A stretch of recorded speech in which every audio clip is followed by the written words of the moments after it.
Over the line చూసుకుంటే ఏమవుతుందంటే కొత్త గవర్నమెంట్ మళ్ళీ వచ్చింది 2 ఇయర్స్ 3 ఇయర్స్ అయిన తర్వాత అంటే అసలు కొత్త గవర్నమెంట్ వచ్చే లోపు ప్రపంచమే మారిపోతుంది. ఏంటి అంటే ఏఐ. ఎక్కడ చూసినా ఏఐ రోబోట్లతో పని చేయించుకుంటారంట. ఇంకా 15 ఏళ్ళు అయితే మనుషులతో పని లేదట. నేను మీకు ఇక్కడ డిస్ప్లే చేస్తా. ఒక ఆయన రోబోట్ పొలం దున్నుతుంది రోబోట్. సో అదే వెళ్తుంది ఇట్లా దున్నుతుంది అనమాట.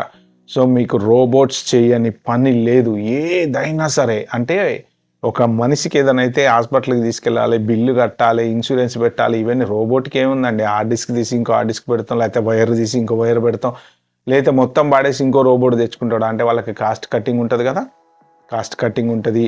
ఈ హ్యూమన్ రిలేటెడ్ ఈ గవర్నమెంట్ తోటి ఏ టెన్షన్ ఉండదు, హెల్త్ అండ్ సేఫ్టీ ఇష్యూస్ అంతకన్నా ఉండవు.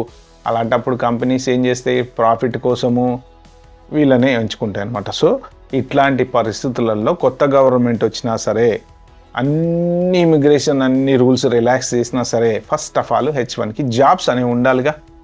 అది మెయిన్ ప్రాబ్లం అనమాట. ఓకే, ఇక ఫ్యూచర్లో H1 ఉంటుందా ఉండదా అంటే మోస్ట్ ప్రాబబ్లీ ఇంకా మీరు అమెరికా వచ్చి అమెరికాలో జాబ్ చేసి అమెరికాలో సెటిల్ అయిపోవాలి అని అనుకునే వాళ్ళు మాత్రం ఆబ్వియస్లీ మర్చిపోండి. I'm sorry to say this. ఎందుకంటే మిమ్మల్ని డిస్కరేజ్ చేయాలని కాదు, పరిస్థితులు అట్లున్నాయి.